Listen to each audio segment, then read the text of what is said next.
Welcome everybody to Accounting Explained. It is great to see you again.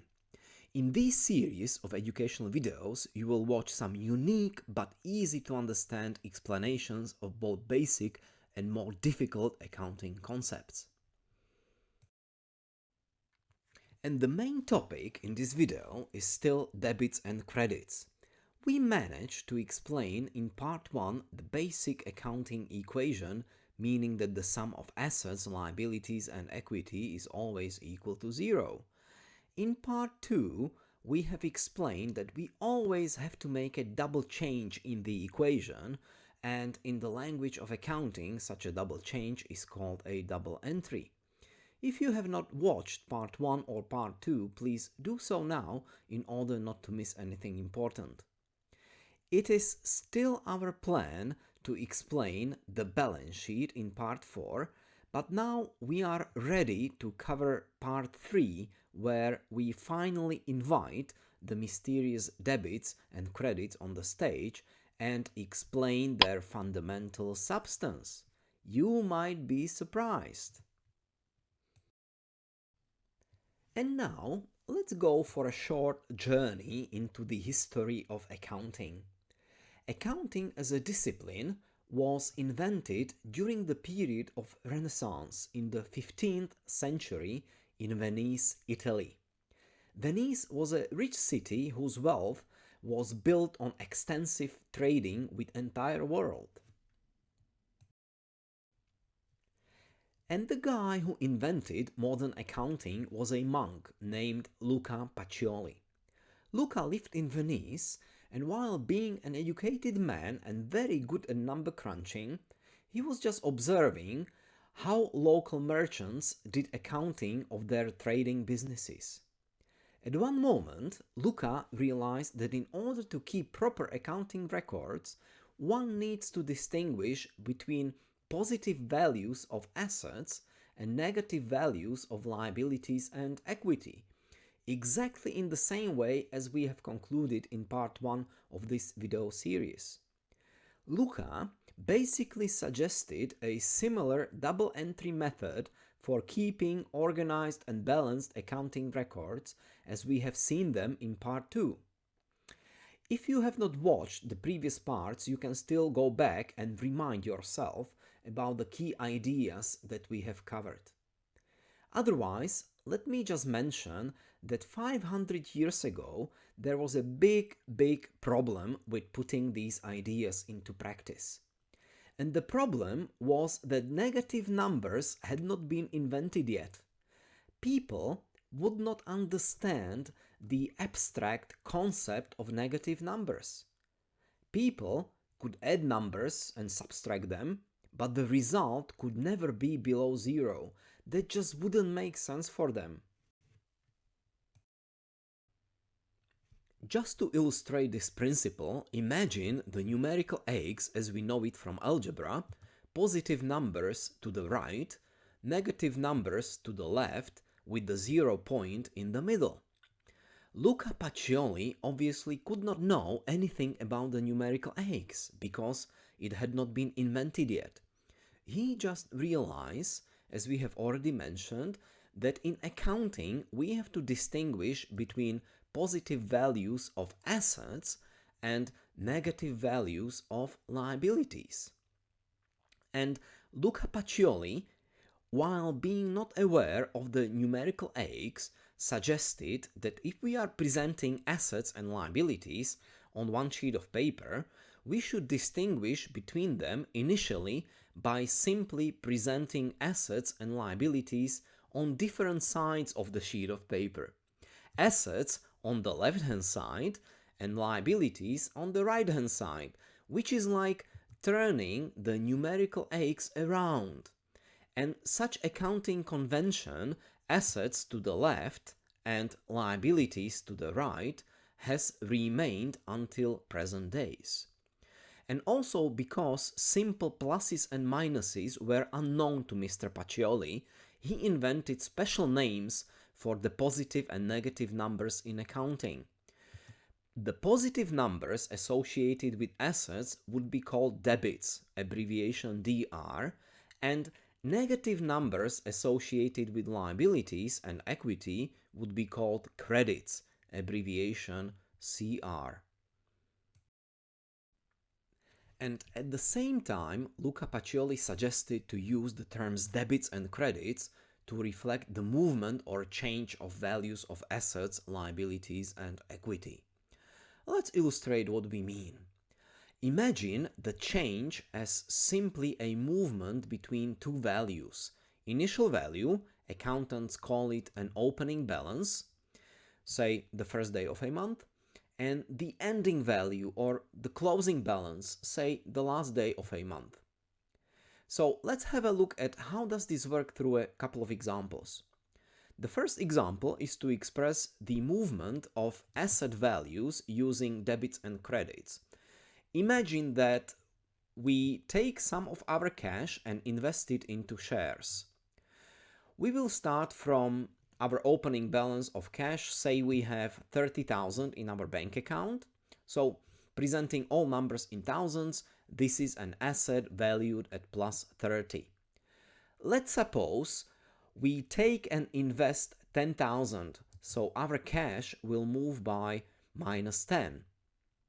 And so the closing balance of cash will be plus 30 minus 10 equals to plus 20, like in algebra. But we remember that Luca Pacioli did not know anything about mathematical operations with negative numbers. So he suggested to use the terms debits and credits. If we now replace pluses with debits and minuses with credits, what do we get? In the language of accounting, we may read the transaction with cash in the following way. The opening balance of cash, debit 30, has moved by credit 10, so the closing balance of cash is debit 20. Easy, right?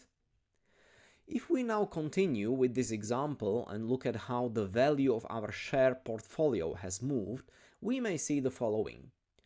Let's assume the opening balance of shares in this example is 75,000. This is an asset of plus 75. The invested cash of 10,000 is added to the share portfolio, so the movement is naturally a plus 10. And the closing balance of shares will be plus 75 plus 10 equals to 85, which is again a simple addition like in algebra. And how does Luca Pacioli describe this? In order to maintain consistency, he would simply use debits instead of the pluses, and he would say, if the opening balance of shares of debit 75 moves by debit 10, the resulting closing balance is debit 85. So simple, right? Let's have a look at one more example similar to the previous one, but now involving liabilities and equity. Let's take, for instance, an example where we spend some money using our credit card. Here we will start from, say, 6,000 of credit card debt. This is a liability valued at minus 6. Let's suppose we charge an extra 2,000 to our credit card, so the credit card debt will move by minus 2. And finally, the resulting balance of our credit card debt will be minus 6 minus 2 equals to minus 8, like in algebra. And remember again, Luca Pacioli did not know anything about the mathematical operations with negative numbers. Therefore, let's just repeat what he did. He expressed all minuses with credits, so the equation would be read in the accounting language as follows. The opening balance of credit 6 has moved by credit 2 and the resulting closing balance is credit 8. Easy, right? Let's now look at this example from the equity point of view, and because we spent some money, our equity is going to decrease. Let's assume the starting position of equity in this example is, say, 150,000 and this is a minus 150. The spend money of 2,000 is going to decrease the equity. So the movement must happen in the opposite direction, and therefore it is going to be a plus 2. And the closing balance of equity will therefore be 150 plus 2 equals to minus 148, which is a simple addition of negative and positive numbers like in algebra. If we now switch to the accounting language of Luca Pacioli, what do we get? It is again simple.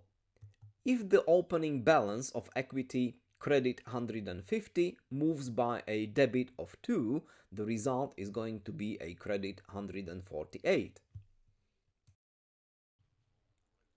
So this is really it. We are done. Debits and credits are just another name for positive and negative numbers in accounting.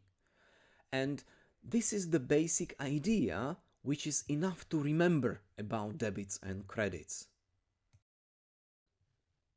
And in order to confirm our understanding, let's now go back to the 5 financial events that happened to John during the past month in part 2 of this video series. Remember, we have already expressed them as double entries through positive or negative movements of assets, liabilities, and equity. Let's now express them using debits and credits instead. Let's first remind ourselves briefly about the 5 financial events which happened to John during the past month. The table that you see now on the screen was actually the conclusion of part 2.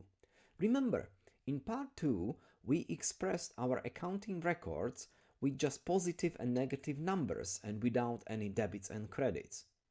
We started with the opening balance of assets and liabilities. Then we calculated the equity as a plug-in figure so that the accounting equation assets plus liabilities plus equity gives the 0 result.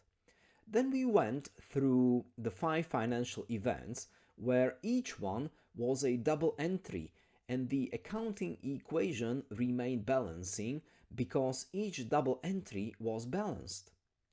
And finally, we were able to calculate John's assets, liabilities, and equity after those 5 events, and the accounting equation was still balanced to 0. Now, we already know that the accounting language does not use pluses and minuses, and since the times of Luca Pacioli, it uses the terms debits and credits instead. So, what we have to do is again very simple. We have to just replace the positive signs with debit and negative signs with credit. And wow, this is it. There is nothing mysterious behind debits and credits. They are just some other made up names for positive and negative numbers in accounting. We are about to wrap up this video, where we have just revealed the substance of debits and credits. And let's wrap up by answering the following question. What does it exactly mean that debits and credits are just some other names for positive and negative numbers in accounting? We will break our answer down to 2 parts. Firstly, and we already know that debits and credits are representing whether a balance, i.e. the value at a certain moment, is positive or negative. Debits are used to express the positive values of assets, while credits are primarily associated with negative values of equity and liabilities. Secondly, in addition to that, the terms of debits and credits are also used to reflect movements in assets, liabilities, and equity. Movement means change during a period of time. And this is done in the same way we are used to add up positive and negative numbers in algebra. Debit is a plus, therefore it increases a positive asset, or it decreases a negative liability or equity. Credit is a minus, therefore it increases the negative liability or equity, or it decreases a positive asset. So just to conclude, in part 3 we have revealed the very substance of debits and credits. To put it simply, debits and credits are just other names for positive and negative numbers in accounting. Previously, we have also covered part 1 about assets, liabilities and equity and part 2 about the double entry. If you need to go back to any of these videos, you are more than welcome. And obviously, you are also welcome to watch the final part, the balance sheet of our 4-part video series, where we are going to switch, interestingly enough, from the accounting language of debits and credits back to normal human language.